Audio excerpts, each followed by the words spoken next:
তো সবাই কেমন আছো? আশা করছি ভালো আছো। আগের ক্লাসে আমরা পড়েছিলাম এক্সিমা সম্পর্কে। আজকে এক্সিমা সম্পর্কে আমরা তার কিছু এমসিকিউ অর্থাৎ 50টা মতো এমসিকিউ আছে, সেগুলো আমরা কমপ্লিট করব। তো চলো এমসিকিউটা দেখা যাক। প্রথম কোশ্চেন হচ্ছে, এক্সিমা কোন ধরনের রোগ? তাহলে এখানে অপশন বি, ত্বকের রোগ। দ্বিতীয় কোশ্চেনে যাওয়া যাক। এক্সিমার প্রধান লক্ষণ কি? এক্সিমার প্রধান লক্ষণ হলো ত্বকে চুলকানি।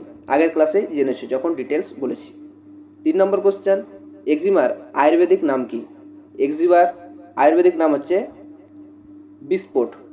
ঠিক আছে, এগুলো ভালো করে লক্ষ্য রাখবে, এগুলোই পরীক্ষাতে দেবে। 4 নম্বর কোশ্চেন, এক্সিমা সাধারণত কোন দোষের বিকৃতিতে হয়? এটি হয় ত্রিদোষ।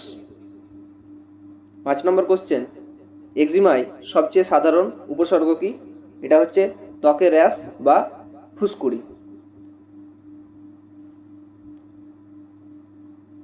অধ্যায় কারণ, কারণ সম্পর্কে কিছু কোশ্চেন। নিচের কোনটি এক্সিমার কারণ নয়? এক্সিমার কারণ নয় হচ্ছে অপশন সি, সঠিক পরিষ্কার পরিচ্ছন্নতা বজায় রাখা। 7 নম্বর কোশ্চেন, আয়ুর্বেদের মতে এক্সিমা হয় কোন দোষের অমিল থেকে? এটি হয় ত্রিদোষের অমিল থেকে। 8 নম্বর কোশ্চেন, কোন খাবার এক্সিমা বাড়ায়? এটা হচ্ছে ভাজা ও ঝাল খাবার, যেগুলোকে ফাস্টফুড বলা হয় এক কথায়। 9 নম্বর কোশ্চেন, এক্সিমা কোন কারণে বেশি হয়? এটি হচ্ছে অতিরিক্ত ঘাম হলে। 10 নম্বর কোশ্চেন, নিচের কোনটি এক্সিমা প্রতিরোধে সহায়ক নয়? এটি হচ্ছে অপরিচ্ছন্ন পোশাক পরা। কোশ্চেনগুলো তোমরা ভালো করে দেখবে ও ক্লাসগুলো কিন্তু মন দিয়ে করবে। উপসর্গ, এক্সিমার ত্বক কেমন হয়? এক্সিমায় ত্বক রুক্ষ ও শুষ্ক হয়। 12 নম্বর কোশ্চেন, এক্সিমায় কখন ও কি দেখা যায়? এটা দেখা যায় রক্তপাত। 13 নম্বর কোশ্চেন, শিশুদের এক্সিমা কোথায় দেখা যায় বেশি? এটি দেখা যায় গাল ও মাথায়। 14 নম্বর কোশ্চেন, এক্সিমায় ত্বক ফেটে গেলে কি হয়? ব্যথা ও সংক্রমণ ঘটে। 15 নম্বর কোশ্চেন, এক্সিমার ত্বকে কোন ধরনের তরল দেখা দেয়? এটি হচ্ছে স্বচ্ছ তরল। অধ্যায় আয়ুর্বেদিক চিকিৎসা। 16 নম্বর কোশ্চেন, এক্সিমার চিকিৎসায় মূল লক্ষ্য কী? দোষ সাম্য করা। 17 নম্বর কোশ্চেন, আয়ুর্বেদে এক্সিমা নিরাময়ে কোন প্রক্রিয়া করা হয়? রক্ত শোধন। 18 নম্বর কোশ্চেন, এক্সিমার জন্য কোন আয়ুর্বেদিক ওষুধ রক্ত শোষক বা শোধক? এটি হচ্ছে মঞ্জিষ্ঠা।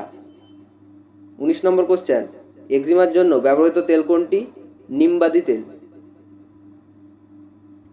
20 নম্বর কোশ্চেন, এক্সিমার জন্য কোন রসায়ন উপকারী? এটি হচ্ছে গন্ধক রসায়ন।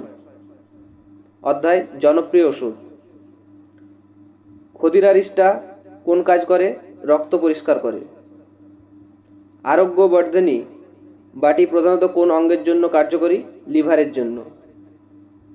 নিম্বকাথ্য ব্যবহারে কি হয়? ত্বকের প্রদাহ কমে। ত্রিফলা চূর্ণ কিসে সাহায্য করে? দেহ পরিশোধন করে। 25 নম্বর কোশ্চেন, নিম ও নারকেল তেলের মিশ্রণ কি করে? প্রদাহ কমায়। দেখো আজকের ক্লাস এই 25টাতেই অনেক বড় হয়ে গেল, তাই আমি পরবর্তী 25টা কোশ্চেন পরের ক্লাসে দেবো। তাই তোমরা মন দিয়ে ক্লাসগুলো করো, আর তোমরা রেগুলার আমাদের চ্যানেলটাকে ফলো করো ও লিখিতভাবে তোমরা সব কিছু তুলে নাও। এই কোশ্চেনগুলোই পরীক্ষায় আসতে চলেছে। ধন্যবাদ আজকে সবাইকে, এখানে বাই।